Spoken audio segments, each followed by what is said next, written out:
Thanks, David. Good morning, everybody. So I've been in my role for 5 months now and I'm loving it. This is my 12th year at Ryman, so I know my way around pretty well. But I decided when I began to adopt our co-founder Kevin Hickman's advice of management by walking the shop floor. I've already visited lots of villages with a goal of getting around all 31 well before the end of my first year. So far I've done everything from medication rounds, but don't worry, I was just watching, to helping out on the afternoon tea trolley in the care centre, sitting on nurses' handovers between shifts, participating in resident AAA exercise classes, but I haven't got abs yet though, and also having a good look through our kitchens and laundries and having 2-course lunches with our service department residents, which is probably why I don't have abs yet. And no, I haven't been watching Undercover Boss. I'm probably pretty hard to disguise, I think. I've met a lot of staff, heard their stories and their thoughts, and enjoyed the company of residents. They're always quick to tell me what's working and what isn't. Just one of the things that's really stood out to me has been the feedback from residents about our new menus. Residents now get 3 delicious choices for their main meal, all cooked fresh on site. Our latest survey results show the highest level of happiness ever for our retirement village residents, and our new menus have been a big driver of this. We've also invested in a revamp of how we train our staff to assist resident movement in the care centre. We call it Ryman Moves, and it's been really well received by our staff as a way to make our people safer. The other standout for me is the frequent comment I get from residents everywhere I go. Residents they proactively come up to me and they want to tell you how great the staff are here. They want to tell you about how they're always smiling and happy and kind.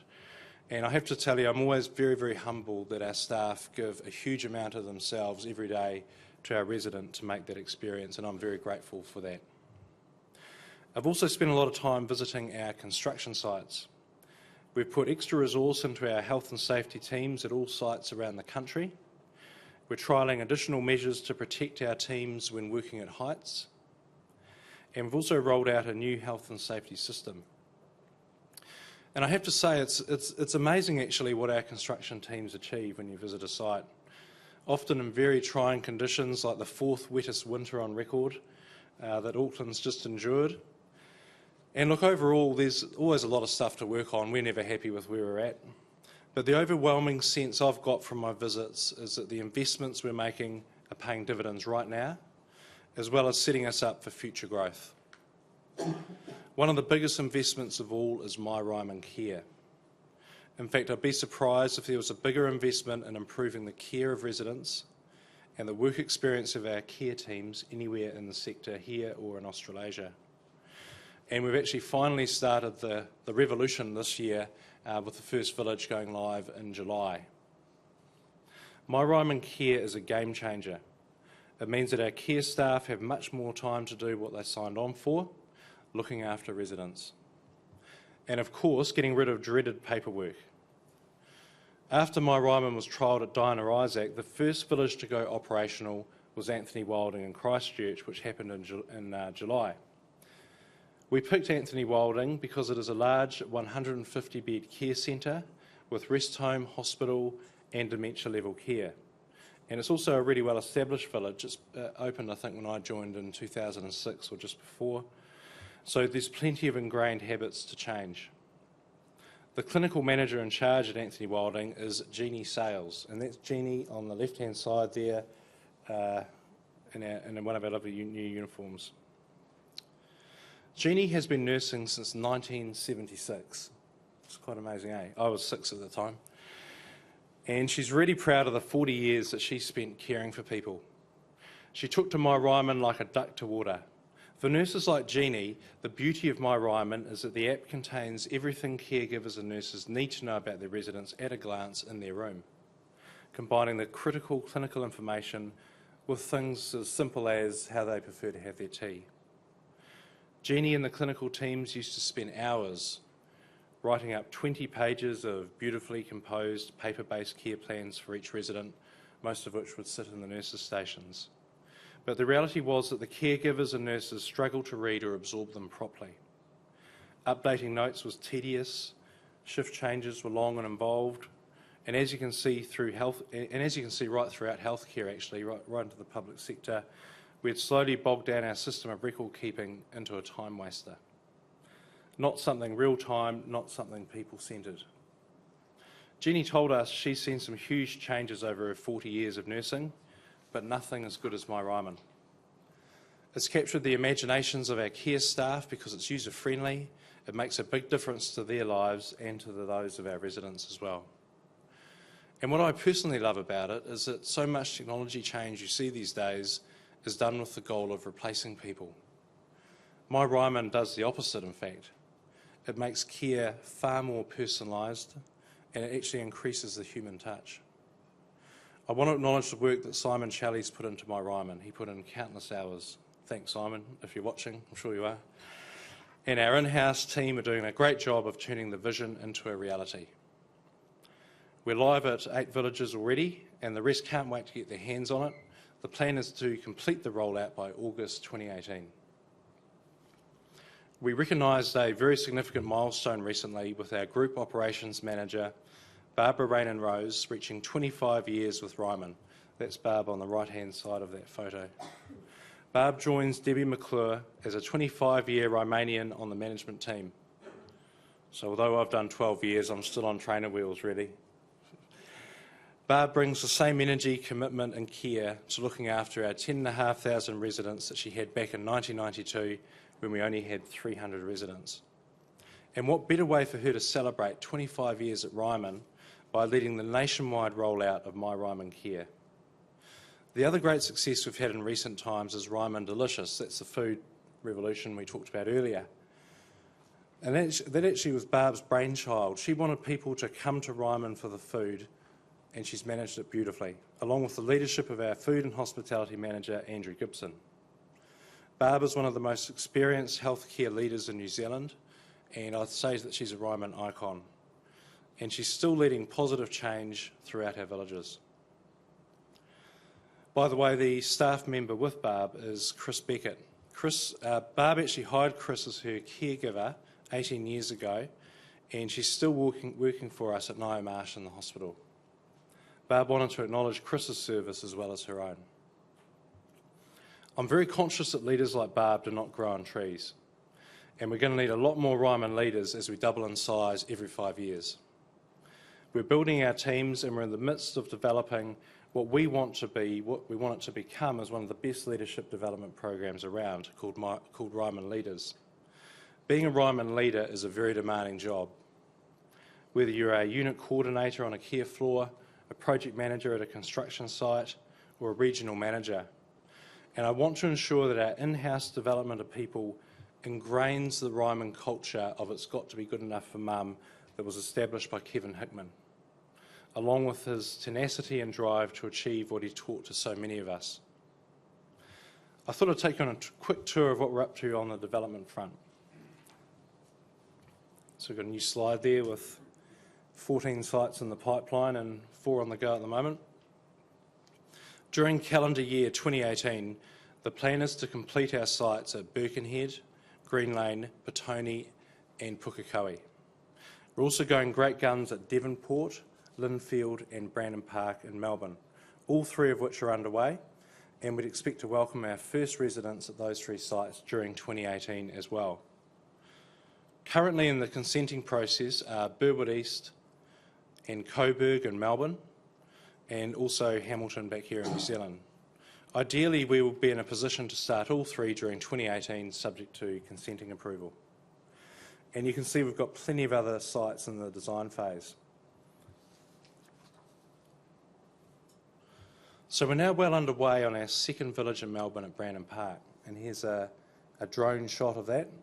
What you can see in that photo is the main block and the care centre at the front there, and more to the top at the right-hand side is the first stage of apartments.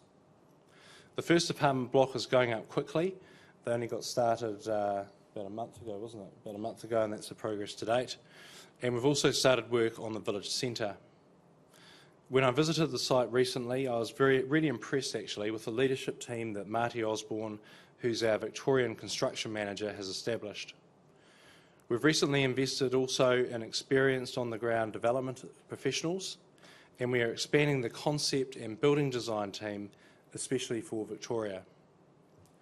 We'll welcome the first residents, coming back to New Zealand, we'll welcome the first residents at our Green Lane Village in Auckland early next year, and it's going to look amazing on completion. We had a visit there with the board this week, and you can see why we've pre-sold so many already, because it's got amazing views back over the harbour, panoramic views around Auckland and back to Cornwall Park, and it's going to be an amazing village, I reckon. And it's sort of, when I see villages like that, it always reminds me that the development team do a great job of finding sites and getting them consented. We're also well underway at Devonport and Lindfield, and we've held public meetings with each site in the community, and Debbie and I do those. More than 400 prospective residents and their families came along to hear what we have to offer, also along with a couple of competitors actually in their branded vehicles. Pre-sales for both have been strong. Those 4 villages I've been talking about, Green Lane, Devonport, Lindfield and Brandon Park, so they'll be coming on stream in the coming year, and when fully built will be home to more than 2,000 residents, adding to our Ryman family. As David mentioned earlier, the development team has secured a new site in Victoria at Mount Martha, which is on the Mornington Peninsula. There's a good aerial view of its location there. The peninsula is home to a large retired population, and Mount Martha was identified as an area with a shortage of care beds. And of course it adds to our presence on the peninsula because we also have a site in Mount Eliza. It's a great site for a medium-sized village, and we now have 7 sites secured in Victoria. And in fact the Victorian Land Bank is now matching that in New Zealand. We'll continue to add to the land bank to keep the pipeline going, and to ensure we establish an annual rollout of 2 villages per annum in Victoria to match New Zealand. And I have to say there's plenty of new sites on the radar. We saw a few at the board meeting a couple of days ago. We have actually learned a few lessons though from our experience of getting our recent large-scale villages underway. To be frank, they've taken longer than we would have hoped, and as a result we've added new resource to our design and development teams, and we've changed the way that we approach community relations.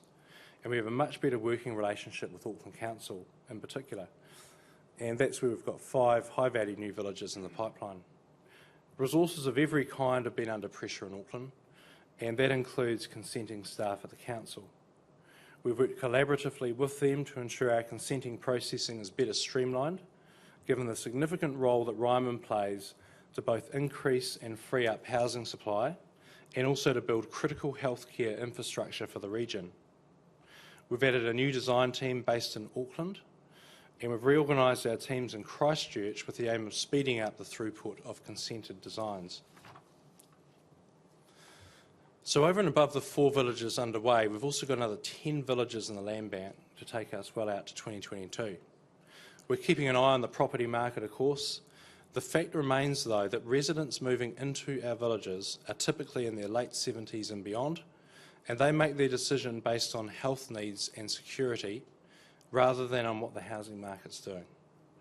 Our needs-based demand was affirmed in the first 6 months with another really strong performance by the sales team. So whilst the New Zealand real estate market volumes actually came back 20% in those first 6 months, our resale volumes grew by 12%. So that really shows that what we're doing is really de-linked from the sort of volumes, transactions you see in the housing market in general. And also couple this with the fact that our forward order book with unconditional new sales for villages under construction, they're actually at the highest level that I've seen them in the 11 years I've been at Ryman, at over $200 million. So we're in a strong position. We've also just increased our pay for our village staff again following the equal pay settlement, and we've also introduced improved benefit packages for our staff as well. Staff are sharing in our success, and we got great feedback from the review that we did in October. I must admit I remain concerned about immigration settings, and we will continue to lobby at a government level to make sure that our immigration team members at Ryman are recognised for the contribution that they make. We'll always fight to ensure that our Ryman family members are fairly treated and are recognised for the vital work that they undertake for our residents. So that's just a brief overview of the past 6 months and a taste of what's to come. You can see there's plenty going on. And I think when I reflect on it, it's just amazing to me that after all this time at Ryman, it feels genuinely like we're just getting started. Victoria, you look at that, it's only in its infancy for us, and we've already got 7 sites secured there now. And even in New Zealand, we're just at the start of the most fundamental change in demographics that we'll ever see, and that endures for decades as it does in Victoria as well. And so that's why we're investing so much in people and innovations right now on both sides of the Tasman. And then just finally, a big occasion for Ryman during the half, we became the official sponsor of the Coburg Lions Aussie Rules team. The Coburg Lions ground backs onto our new site in Coburg, and in the photo there you can see Sebastian from the left, who's one of the club officials. We've got Debbie McClure, Andrew Mitchell, Tom Brownrigg from Ryman, and also Keith, who's one of the club president there as well. So they're our neighbours. They're very supportive of what we do. You can see the Ryman logo in the background there on the scoreboard. So we look forward to learning a bit more about Aussie rules and supporting the Coburg Lions over the next winter. So overall, it's an incredibly exciting time, I reckon, to be part of Ryman, whether you are a member of staff, whether you're a resident with one of our villages or moving into one of our villages next year, and also for shareholders. It's really we're just at the start of getting going. So thank you very much. I'll hand over to David Bennett now.